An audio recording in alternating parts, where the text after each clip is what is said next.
다른 학생들 한번 보면 힌트가 좀 있어요. 국어 만점을 받는 학생을 보세요. 수학 만점을 받는 학생을 보세요. 걔네들은 언제부터 그렇게 국어를 잘했을까요? 언제부터 수학을 그렇게 잘했을까요? 정답은 제가 이야기를 하면서 웃었던 이유가 뭐냐면 정답은 원래부터입니다. 대부분의 애들이 그래요. 진짜로 원래부터 수학을 잘해요. 예, 원래부터 국어를 잘해요. 그래서 계속 만점을 받아요. 걔네도 공부도 많이 안 해요. 나는 죽어라고 아침부터 저녁까지 국어 하는데 걔네는 1시간도 안 해요. 가서 비법을 물어보잖아요. 그럼 머리 긁적긁적거리면서 따로 공부 안 하는데 이렇게 이야기를 해요. 대신 못하는 애들은 어때요? 죽어라고 해도 안 돼요. 심지어는 여러분들 부모님한테 가서 물어보세요. 부모님 고등학교 때 수학 못했던 부모님한테 물어보면 나 고등학교 때 수학 못했어. 그런데 지금도 못해요. 예, 정말로. 자, 원래부터 잘해야 되는데 여러분들은 원래부터 잘하는 학생이 아니었잖아요. 그러면 어떻게 하면 원래부터 잘하게 될까요? 걔네들이 초딩 때부터 잘했단 말이야. 원래부터 잘했으니까. 초딩 때부터 잘했단 말이야. 그러면 니들도 초딩으로 돌아가야 돼. 초딩으로 돌아가서 이제 완벽한 초딩이라고 생각하고 수능 특강 다 버리고 그리고 모의고사 다 버리고 기출문제 다 버려. 그리고 매산비 이런 거 보지도 말고 매일비해. 이게 무슨 얘기냐 하면 하루에 3개 지문 보지 말고 비문학 3개 하지 말고 그냥 지문 하나 가지고 1시간 동안 낑낑거리면서 풀라고. 초등생이니까 그럴 거 아니야. 근데 이걸 해본 적이 없어요, 니들이. 그래서 국어를 못하는 거야. 그리고 수학 한 문제 가지고 1시간, 2시간 낑낑거리면서 풀어봐요. 니들이 이걸 한 적이 없어. 초등이 돼본 적이 없어. 원래부터 잘하는 애가 아니야. 그래서 못하는 거야. 그러니까 원래부터 잘하는 학생으로 돌아가기 위해서 초딩으로 돌아가라고. 그래서 이 시간을 3개월 정도 한번 가져봐요. 제가 재수하려고 오는 학생들한테 조언을 해달라면 항상 하는 이야기가 이 얘기예요. 제대로 공부하는 시간을 한번 가져보자. 언제나 학원에 끌려서 가고 인강 들으면 인강 그 속도에 끌려서 가고 인강 그거 다 들은 다음에 여러분들이 풀어. 무슨 의미가 있니? 그러지 말라고 이제.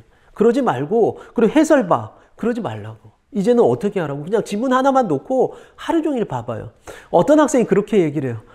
선생님 시간이 부족한데 어떻게 그러고 있어요? 이렇게 얘기하는데 올해 재수한 학생이 올해 재수가 아니라 올해 전국 수석한 학생이 반수한 학생이에요. 6개월 공부한 학생이에요. 시간이 안 부족해요. 그 학생은 어때요? 원래 잘하는 학생이었기 때문에 그 짧은 시간 동안에 될 수 있어요. 여러분들 저한테 맨날 하는 이야기가 학생들 상담하면서 제일 하는 이야기가 뭐라고 하냐면 시간 내에 제가 국어 문제를 다 못 풀어서요. 이제는 시간 내에 푸는 훈련을 하려고 그래요. 시간 내에 못 푸는 근본적인 원인이 뭐니? 실력이 없어서야. 시간 내에 푸는 훈련을 하면 실제로 그런 강의도 있더라. 보니까 뭐는 몇 분에 풀고 뭐는 몇 분에 풀고.